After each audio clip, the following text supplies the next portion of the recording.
ਬਿਸਮਿਲ੍ਲਾਹਿਰਰਹਿਮਾਨਿਰਰਹੀਮ। ਸਾਰੇ ਕਿਸਾਨ ਭਾਈਆਂ ਨੂੰ ਤੇ ਮਵੇਸ਼ੀ ਪਾਲ ਭਾਈਆਂ ਨੂੰ अस्सलामु अलैकुम। ਤੇ ਤੁਸੀਂ ਦੇਖ ਰਹੇ ਆ ਆਪਣਾ YouTube channel dairy and cattle farming.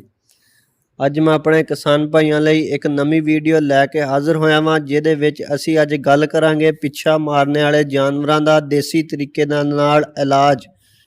ਪਿੱਛਾ ਮਾਰਨੇ ਵਾਲੇ ਜਾਨਵਰ ਦਾ ਦੇਸੀ ਤਰੀਕੇ ਦੇ ਨਾਲ ਇਲਾਜ, ਦੇਸੀ ਇਲਾਜ ਕੀ ਹੋ ਸਕਦਾ ਵਾ, ਉਹਦੇ ਵਾਸਤੇ ਸਾਨੂੰ ਕਿਹੜੀ ਜੜੀ ਬੂਟੀ ਇਸਤੇਮਾਲ ਕਰਨੀ ਚਾਹੀਦੀ ਆ, ਉਹ ਨੁਸਖਾ ਕੀ ਆ, ਅਸੀਂ ਆਪਣੇ ਭਾਈਆਂ ਦੇ ਨਾਲ ਸਾਹਮਣੇ ਸਕਰੀਨ ਤੇ ਲਿਖ ਕੇ ਵੀ ਉਹਦਾ ਨਾਮ ਸ਼ੇਅਰ ਕਰਾਂਗੇ, ਤਾਂ ਕਿ ਕਿਸਾਨ ਭਾਈਆਂ ਦੀ ਪਰੇਸ਼ਾਨੀ ਪਿੱਛਾ ਮਾਰਨੇ ਵਾਲੇ ਜਾਨਵਰ ਦਾ ਆਪਣਾ ਦੇਸੀ ਤਰੀਕੇ ਦੇ ਨਾਲ ਇਲਾਜ ਕਰ ਸਕਣ ਤੇ ਸਾਨੂੰ ਆਪਣੀਆਂ ਦਵਾਵਾਂ 'ਚ ਯਾਦ ਰੱਖਣ।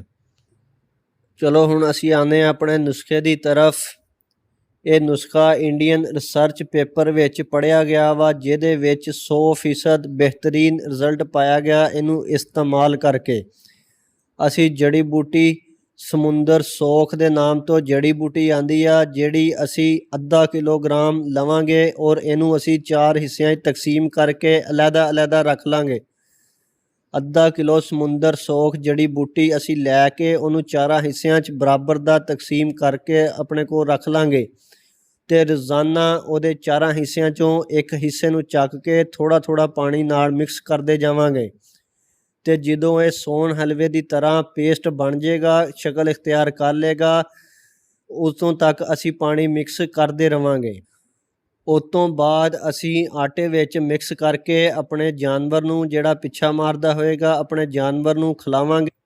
ਇਨਸ਼ਾਅੱਲਾ ਪਹਿਲੀ ਹੀ ਖੁਰਾਕ ਦੇ ਨਾਲ ਜਾਨਵਰ ਨੂੰ ਅਫਾਕਾ ਹੋ ਜਾਏਗਾ ਤੇ ਅਸੀਂ ਇਹ ਨੁਸਖਾ 4 ਦਿਨ ਤੱਕ ਆਪਣੇ ਜਾਨਵਰ ਨੂੰ ਖਿਲਾਣਾ ਵਾ। ਤੇ ਇਹ ਸੀ ਅੱਜ ਦੀ ਸਾਡੀ ਵੀਡੀਓ, ਜਿਹਦੇ ਵਿੱਚ ਅਸੀਂ ਅੱਜ ਪਿੱਛਾ ਮਾਰਨੇ ਵਾਲੇ ਜਾਨਵਰ ਦਾ ਦੇਸੀ ਤਰੀਕੇ ਦੇ ਨਾਲ ਇਲਾਜ ਆਪਣੇ ਭਾਈਆਂ ਦੇ ਨਾਲ ਸ਼ੇਅਰ ਕੀਤਾ। ਅਗਰ ਮੇਰੇ ਭਾਈਆਂ ਨੂੰ ਸਾਡੀ ਵੀਡੀਓ ਅੱਛੀ ਲੱਗੀ ਹੋਵੇ ਤੇ ਸਾਡੇ ਚੈਨਲ ਨੂੰ ਸਬਸਕ੍ਰਾਈਬ ਕਰਕੇ ਕਮੈਂਟ ਵਿੱਚ ਇਹ ਨੁਸਖਾ ਅਜ਼ਮਾ ਕੇ ਸਾਨੂੰ ਜ਼ਰੂਰ ਦੱਸਣਾ। ਸ਼ੁਕਰੀਆ।